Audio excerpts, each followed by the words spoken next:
일단 삼선기란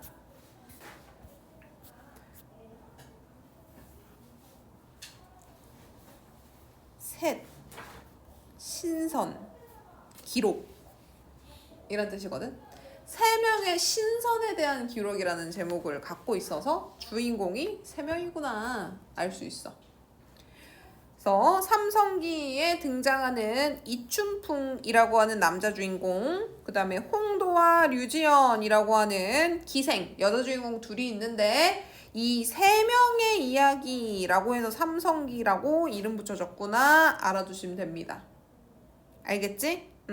자, 이 세 사람은 이 작품 속에서 나중에 속세를 떠나 자연에 머물러 살면서 욕심을 잊고 청정한 생활을 하다 죽었다라고 나오는데 그들을 요 세 명을 세상 사람들이 지상의 새 신선이다라고 불렀다고 해요. 그래서 요 새 신선이다라고 하는 부분 때문에 삼성기라고 하는 작품 제목을 갖게 됐다. 자, 이 삼성기에 나오는 저 세 명 중요한데 주인공은 세 명인데 주인공같이 생긴 애들이 7명 넘게 나와. 그래서 누가 누군지 잘 알아두셔야 됩니다. 남자 주인공은 이춘풍 하나예요. 근데 이 여자 주인공들이 저 남자를 꼬시겠다고 별짓을 다 해. 그래서 남자로 분장을 해서 이춘풍 밑으로 공부를 배우러 들어가는 경우가 있고 신선인 줄, 선녀인 줄 착각하게 만들려고 선녀 분장을 하고 이생을 산 위로 유인할 때도 있거든. 그래서 자, 이 홍도화와 류지연이 본명이야. 얘네들의 원래 직업은 기녀입니다. 기녀. 근데 얘네가 이춘풍을 꼬시겠다고 남장을 할 때 쓰는 표현이 생이야. 생. 우리가 이제 이춘풍도 이생이라 부르잖아. 그래서 이 생자가 뭐 얘기하는 거야? 관직하기 이전의 양반가들의 자제를 얘기하는 거야. 사대부가 아들들. 오케이? 그래서 생자 붙으면 쟤네 더 남장하고 있는 겁니다. 자, 이때 홍도하니까 홍생, 류지연이가 류생 이렇게 들어가고 이름도 바꿔요. 홍영학, 류봉학 남자 이름으로 바꿔. 그리고 나서 이 홍도와 류지연이 이춘풍을 꼬시기 위해 이번에는 선녀인 척 변장하거든. 그때 홍도와는 홍도라는 이름을 쓰고 류지연은 벽도라고 하는 이름을 씁니다. 그래서 홍도, 홍생, 홍동아, 홍영학 얘네 다 똑같은 인물이고 벽도, 류생, 류봉학, 류지연 다 똑같은 인물들이에요. 알겠죠? 전체 줄거리 볼게요. 이춘풍은 명문대가의 후손으로 부귀공명의 뜻을 두지 않고 여색을 멀리하며 학문에만 전념하던 진짜배기 군자에 해당하는 사람입니다. 유교적으로 굉장히 뛰어난 도덕적 사람입니다. 한편 홍도와 류지연은 평안도의 유명한 기녀예요. 그래서 이 둘이 평생의 반려자가 될 이상적 남성을 찾아 한양으로 오게 되는데 이 한양에 도착한 두 여자는 홍제원 한량들에게 곤욕을 치르는 이춘풍을 길에서 우연히 보게 되고 한눈에 그의 비범함을 알아봅니다. 자, 이제 문제는 무엇이냐? 홍도와 류지연과 이춘풍 사이에 신분제약이라고 하는 게 걸려버리죠. 그래서 이 인물들의 사랑에는 어떠한 갈등이라고 하는 게 존재하게 되냐면 인물과 사회의 갈등이 부딪히기 시작합니다. 신분적인 문제가 있죠. 근데 뭐 사실 그것도 그거지만 이춘풍은 아직 홍도와 류지연이 자기를 좋아하는지도 모르죠. 그리하여 자, 이 홍도와 류지연은 저 이춘풍이라고 하는 신분이 훨씬 월등한 존재를 꼬시기 위해서 남장합니다. 남장 모티프가 드러나고 있어요. 홍영학, 류봉학으로 이름을 바꾼 뒤 이춘풍의 문화생으로 들어간다. 그 후 홍, 류 두 여자는 꾸며낸 이야기로 이춘풍을 속여 평양으로 데려가고 거기서 선녀로 가장해 이춘풍을 유혹해 회절시킨다. 회절시킨다는 게 무슨 얘기냐면 유교적으로 남성과 여성이 만나게 될 때는 가족과 가족들이 매파를 통해서 결혼을 시키고 그리고 나서 일부일처 한 남편이 한 부인만 맞이해서 결혼식 때 얼굴 처음 보고 결혼식 날 첫날 밤 갖게 되는 게 유교적 질서야. 근데 그걸 회절시켜버렸다고. 오케이? 홍류 두 여자가 이제 회절을 시켰어요. 정절을 뺏어버렸어요. 그러니까 그 다음에 뭐 하기 시작해? 사실 우리가 누구냐면 사실 고백해야지. 그치? 고백하기 시작해. 이실직고하여 자초지정을 알게 된 이춘풍은 결국 두 여자를 받아들여 인연을 맺습니다. 그래서 뭐 이왕 이렇게 된 거 어떻게 하겠어? 이춘풍은 자기가 유학자 군자로서 살던 삶을 포기해요. 이왕 이렇게 된 거 어떻게 하겠어? 그러면 내가 지금까지 하던 거 포기하겠다.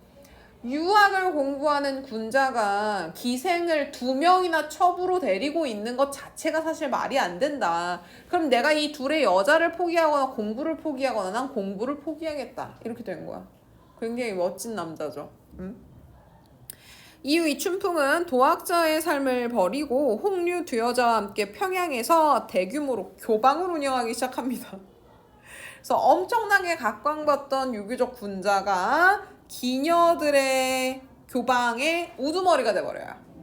그래서 기녀들이 있는 교방의 운영자가 돼버리지. 그러면서 학식과 덕을 바탕으로 교방 문화의 격을 높인다. 그러던 중 관아에서 잡리를 보낸 노영철과 기녀 심일청의 모함으로 이춘풍이 귀양을 가는 사건을 당하고 이춘풍과 2명의 홍류가 하던 교방은 폐쇄됩니다. 그러다 시간이 지나서 신임 사또가 평양 지역으로 부임을 하게 되고 그 신임 사또 홍상서가 이춘풍의 무고함을 알아본 후 그를 귀양에서 풀려나게 한다. 그 후 이춘풍과 홍류 두 여자는 대성산 아래에 초당을 짓고 아이를 낳기를 행복하게 살다가 신선이 돼버렸다. 이런 얘기야. 그래서 이 작품 같은 경우는 어떠한 특징이 있냐? 이춘풍의 삶이 전반부와 후반부 파격적 대비를 이룬다는 특징이 있어요. 훗날 자신의 아내가 되는 두 기녀를 만나기 전까지는 고고하고 깨끗한 도학자의 삶을 살아왔던 이춘풍이 두 기녀에게 속아 그들과 연분을 맺게 된 이후에는 삶이 180도 바뀌어서 기생들의 모가비가 돼버립니다. 기생들의 모가비란 기생들 교방의 우두머리인 거야. 겉모습만 봐선 삶이 타락한 것처럼 보이지만 그럼 그런 소설 누가 읽어? 여자한테 속아가지고 남자가 갑자기 회절해가지고 이런 느낌인 거잖아. 서울대 대학생이 여자친구 잘못 만나가지고 밤의 세계에 눈을 떠서 뭐 마피아 대부가 됐다 이런 느낌인데 너무 이상하지. 그럼 남자 주인공이 너무 불쌍해 보이잖아. 그치? 근데 여기서는 타락한 것처럼 보이지만 그게 아니고 여기서 중요한 건 이춘풍이 도학자의 삶을 살 때나 기생 모가비의 삶을 살 때나 고결한 삶의 태도를 유지했다는 거야. 자신의 신념을 지키려고 하는 태도. 그건 계속 유지했다는 거죠. 우리가 막 그런 범죄 드라마 같은 거나 범죄 영화를 봐도 선했던 인물이 갑자기 이런 뭐 마피아나 여타 다른 세계로 막 끌려 들어가게 될 때 주인공은 나쁜 행위를 하지만 그 안에 있는 의지는 항상 올바르지. 그치? 그러니까 제가 나쁜 짓을 해도 저 캐릭터가 참 나쁘긴 한데 매력있네 이렇게 끌려가는 거잖아. 그죠? 얘도 마찬가지인 겁니다. 그래서 이춘풍은 처음부터 끝까지 자기 생각이라고 하는 걸 쭉 유지해서 쫓아가는 인물이야. 그래서 이춘풍은 평양에서 교방을 운영할 때 기녀들이 재능을 잘 기르고 품위를 지키도록 해서 평양의 교방 문화를 긍정적 방향으로 발전시킨다. 이러한 이춘풍의 모습은 근대 이전이란 뜻이야. 근대 이전. 우리나라 근대는 일제강점기부터 들어오거든. 일제강점기 이전 얘기하는 겁니다. 조선시대에 신문 질서가 흔들리고 근대적 시민 의식이 높아져 가던 사회상을 반영한 것으로 이해된다. 그러니까 조선 후기예요. 간단히 얘기하면 여기 조선 후기에 신분 질서가 흔들리던 상황이 잘 보여지게 된다. 그러니까 신분적으로 우월한 남자가 첫 두 명이랑 살지. 오케이? 동명의 주인공이 등장하는 세태소설로 이춘풍전이라고 하는 소설이 있어. 이 이춘풍전 같은 경우는 주인공이 여자지. 아니니? 주인공 여자 아니야? 그래서 남편이 평양 가가지고 돈 벌어오겠다고 갔는데 거기 기녀랑 눈 맞아서 그 기녀한테 돈 다 갖다 주고 집에를 못 돌아오니까 자기가 남장하고 호조 관원인 척 그 평양으로 쫓아가. 국가 관리인 척 해가지고 세금 관원인 척 해가지고 그래서 자기 남편을 이렇게 보죠. 그래갖고 자기 남편한테 너 왜 국가에서 돈 빌려가지고 사업한다 그러고 가놓고 그 남편이 평양으로 갈 때 자기 돈만 가져간 게 아니라 호조 돈도 빌려가거든. 그래서 호조 관원으로 이렇게 지원해가지고 가서 남편한테 호조 돈 빨리 갚아라. 남편이 돈 못 갚는다 이랬더니 막 남편 때리고.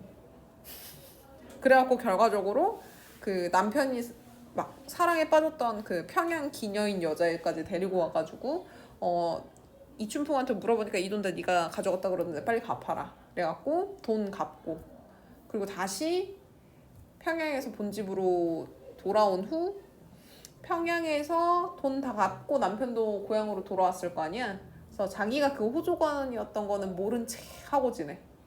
근데 이 남편이 미쳐가지고 막 부인이 반찬해주면 야 평양에 이런 기생집이 있는데 거기는 반찬이 어떻고 거기 기생 누구는 얼마나 예쁘고 어쩌고저쩌고 이래.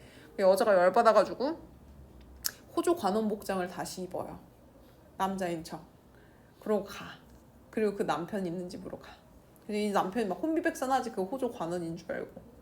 그래갖고 이제 남편을 혼쭐 내준 후 옷을 탁 갈아입고 사실은 내가 너의 부인이었다 이러는 해피엔딩 소설이거든. 응? 그게 이춘풍전 아닌가? 하도 이름이 비슷해서 틀렸을 수도 있어. 이따 뒤에 비교하는 거 나오니까 다시 볼게. 어쨌든 여기서 나오는 이춘풍은 삼성기의 이춘풍과는 아주 다른 인물이다. 그치? 이거 맞아. 그래서 이 이춘풍전의 이춘풍이 누구냐면 그 남편이거든. 교만하고 위선적인 인물. 응? 장사한다고 호조돈 싹 다 빌려가고 집안 거덜내놓고 기생한테 빠져가지고 그래놓고 호조 관리인 척 간 자기 부인을 알아보지도 못하고 부인 앞에서 기생이랑 부인 비교했다가 혼쭐 나는 얘기. 삼성기의 이춘풍은 고결한 정신을 지닌 인물로 그려진다. 잠깐 비교 한번 해볼게요. 이춘풍전의 이춘풍은 기생 추월이한테 홀려서 아내가 일군 재산을 모조리 탕진하고 여기에는 호조에 빌린 돈도 있어요. 호조는 지금으로 치면 어디냐면 국세청이에요. 추월에 하인 노릇을 하면서 망신을 당하고 비참한 생활을 했던 게 이춘풍입니다. 그리고 아내가 구출을 해줘요. 호조 관리로 남장을 하고 가서 구출을 해줘. 근데 반성하지 않고 다시 경박하고 위선적인 행동을 하다가 이제 부인한테 망신을 당하죠. 그리고 결말은 잘못을 뉘우치고 아내랑 잘 지내게 되는 해피엔딩을 맞게 되는데 이 삼선기의 이춘풍은요 방탕하고 위선적이고 이런 거 전혀 없죠. 능력이 워낙 뛰어나다 보니까 교방의 문화까지 확 다 바꿔버리는 인물. 그래서 기생 홍도와 류지연에게 속아 그들과 연분을 맺게 되고 그 때문에 더 이상 도학자의 삶을 지속하기 어렵게 되는 인물. 도학자의 삶을 버리고 홍도와 류지연과 함께 교방을 운영하며 세속적인 삶을 살지만 품위와 고결한 정신을 잃지 않는 인물. 홍도와 류지연과 함께 속세를 떠나 자연에 묻혀 행복하게 살게 되는 인물이다. 오케이?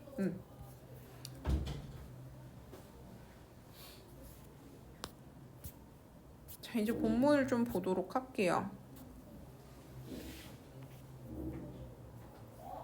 이 영상이 둘로 나눠져서 찍힐 것 같아서요. 수업도 그렇고. 어디까지 일단 자르냐면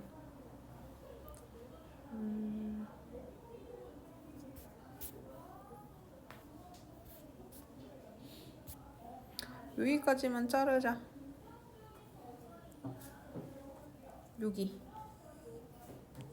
여기까지 지금 타임에 보고 다음 타임에 뒤에 볼게. 두 낭자가 이랬지. 낭자는 여자를 뜻하는 얘기죠. 그래서 여기서는 홍도와 류지연을 얘기합니다. 주인공인 이춘풍 좌와 우 왼쪽 오른쪽에 앉아 다시 술을 권할 때, 자 벽도낭자와 리래. 이름이 뭐야? 벽도 홍도 쓰고 있지. 얘들 지금 뭐하는 상황? 자기가 선녀인 척 이춘풍을 속이고 있는 상황. 이미 이춘풍 회절시킨 다음이에요. 회절시키면 이제 뭐 해야 된다고? 사실 저희가 누구냐면요 얘기해야 된다고. 거기 바로 전이야. 자 봐봐. 오늘의 즐거움이 평양 객점에서 홍, 류 두 문생을 데리고 경악 강론하시는 것과 어떠십니까? 이러고 물어봐. 홍, 류 두 문생도 누구야? 홍도와 류지연이 남자한 거잖아. 그치? 근데 모르는 척 물어봐. 자, 여기서 질문자는 두 낭자와 이춘풍의 두 문생이 동일 인물이라는 걸 이춘풍이 모를 거다 라고 가정하고 물어보고 있는 거지. 평양객점이란 소리는 이 홍, 류, 문생인 척 남장하고 있을 때 얘네가 이춘풍을 속여갖고 평양으로 데리고 오거든. 평양이 얘들아 조선 팔도에서 기녀들이 제일 유명한 지역이야. 이 평양객점에 홍, 류 두 문생 때문에 오게 된 이춘풍은 공부를 하는 줄 알고 온 거야. 그래갖고 저기 객점에서 맨날 강론하고 유교 공부하고 이랬다가 선녀 애들이 홍도벽도하고 선녀인 척 다가오자 산 위로 끌려가요. 산 위로 이렇게 유인당해서 가. 그리고 산 위에서 회절당합니다. 그리고 이제 이 뒤에 쭉 얘기를 하게 되고 있는 거야. 그래서 자, 홍도와 류지연이 자신의 신분을 감추고 이생에게 접근할 때 남장을 하고 이생의 문화생으로 들어가는데, 그때 홍도와 류지연은 홍영학과 류봉학이라고 하는 가명을 사용했다. 그래서 결국 얘네나 저희 벽도나 다 똑같은 인물이다. 이생이 기쁜 얼굴로 말하기를 온자한 재미는 있거니와 몹시 흥겨운 풍취여 어찌 이만하오리요 하거든. 그래서 그 두 문생과 경악을 할 때 온자한 재미는 있습니다. 하지만 흥겨움과 풍취로 치면 오늘의 즐거움이 더 좋습니다. 이렇게 한 거야. 근데 이 질문도 좀 그렇지 않아? 다 자기잖아. 이 문생과 지내는 것, 그리고 오늘날 두 선녀와 지내는 것, 둘 중에 뭐가 더 좋다라고 얘기를 해도 사실 그건 저희예요. 짜잔 하는 거잖아. 그죠? 자, 얘는 그냥 물어보는 거에 아무 생각 없이 대답하지. 그러면 이때까지도 두 낭자랑 두 문생이 같은 인물인 걸 알아 몰라? 모르고 있는 거야. 그러니까 또 물어봅니다. 그러면 그 두 문생의 온화정대하옴이 저희 두 첩과 비교하면 어떻습니까? 그러니까 너 그 둘 남자애들이 좋아? 아니면 여자로 지내는 우리가 좋아? 이러고 물어보는 거야. 이것도 웃기지? 나는 문화생들이랑 있는 게 더 좋은데 짜잔 사실 우리가 걔들이었습니다 하는 거고, 선녀인 너희가 좋아 이러면 짜잔 사실 우리였어 하려고 하는 거죠. 계속 물어보는 거야. 차이가 없을 듯하여이다. 비슷해요. 뭐 두 문생과 이 두 첩, 여러분들과 제 문화생들 둘 중에 누가 좋냐고요? 둘이 똑같이 좋아요. 낭군이 항상 허황한 일을 믿지 아니하시거니와 만일 홍류 두 문생이 일조 하루아침에 남자에서 여자로 바뀌어서 평생을 모신다 하면 낭군은 어찌하겠습니까? 하고 물어봐. 이게 무슨 얘기야? 자기들이 지금 범죄를 저질렀잖아. 그러니까 슬쩍 얘기해서 떠보는 거야. 낭군님은 거짓말이나 허황된 말은 믿지 않으시지만 만약에 낭구님이랑 친하신 그 홍류 두 문생 있잖아요. 그 사람들이 하루아침에 여자가 돼가지고 당신을 평생 모시겠다 그러면 어떨 것 같아요? 이러고 물어보고 있는 거죠. 즉 자기들이 이생을 평생 모시고 싶다라고 하는 의중을 슬쩍 드러내요. 그랬더니 이생이 추연, 왈. 자, 추연 의미 한번 보도록 할게요. 처량하고 슬프게란 뜻이야. 그럴 이치가 없으나 이거는 사실 처량하고 슬프게보다는 좀 어떤 느낌이야? 말이 되나? 이런 느낌인 거지. 그치? 두 몬생은 나의 지기지우입니다. 그래서 내 속마음을 알아주는 친구들입니다. 평생을 함께 지내기로 서로 약속해 잠시 이별하였으니 얘네 지금 밑밥 깔아놨어. 남자일 때 우리 한평생 같이 지냅시다 약속했거든. 그러니까 가정을 뭐라고 해? 여자로 바뀌는 거예요. 그냥 평생 지내기로 약속을 했고 하루아침에 여자로 바뀐다면 그때도 평생 하실 거예요? 이렇게 물어보는 거야. 잠시 이별하였으니 만일 범절과 모양이 그러한 여자 있으면 어찌 아름답지 아니하리요 이래. 만일 그 두 문화생과 같이 범절이고 예의범절할 때 그 범절이야. 예의범절이 있고 생김새가 그러한 여자들이 있으면 참 아름다울 겁니다. 그러나 낭자가 속객을 대하여 조롱이 심하십니다. 그래서 너 나를 대해서 너무 쓸데없는 말 하는 거 아니야? 이렇게 얘기하고 있는 거죠. 그래서 이미 이 대답에서 얘네들은 희망을 엿봤겠죠. 그 두 문생이 여자면 아름다울 거라고? 그게 사실 우린데? 이렇게 되는 거잖아. 그지? 이에 두 낭자가 비녀를 빼 일시에 바닥에 엎드려 사죄하여 말하기를. 그래서 이제 이 뒤부터는 두 낭자가 사실을 밝히기 시작하는 부분이에요. 오케이? 요 앞에까지는 아직 사실을 밝혔어? 안 밝혔어? 안 밝히고 슬쩍슬쩍 떠보는 거야. 왜? 자기들이 나쁜 짓 한 거 자기들도 알아. 오케이? 상대방을 속이고 사기당한 거잖아. 어떻게 보면 저 주인공이, 남자 주인공이. 그래서 슬쩍슬쩍 떠보다가 얘 반응이 나쁘지 않으니까 고백하려고 이제 자신의 속마음을 털어놓으려고 여기까지 이야기한 겁니다. 자, 요거까지만 체크. 자, 이렇게 선생님이 분홍색으로 체크해놨는데 여기에 두 낭자가 사용하고 있는 말하기 방식이 계속 질문이거든. 질문하는 의도가 뭔지 쓰여있어. 그래서 이실직고 하기 전에 자신들에 대한 이생의 태도를 좀 확인해 보려고 해요. 그래서 문화생으로서는 이미 마음을 열어놨어. 그리고 자기들이 여자임을 밝히기만 하면 되거든. 그래서 상대방의 마음을 확인하고자 질문을 계속 해주고 있는 모습입니다. 여기서는 이미 회절했어. 그러니까 여기서의 목적은 이 춘풍을 속였음을 사죄하려고 질문하고 있는 거야. 좀 더 혼나고 싶어서. 너무 무서우니까 사죄하기 전에 질문하고 있는 겁니다. 자, 일단 여기까지 보고요. 쉬는 시간 쉬고 뒷부분 보도록 할게요.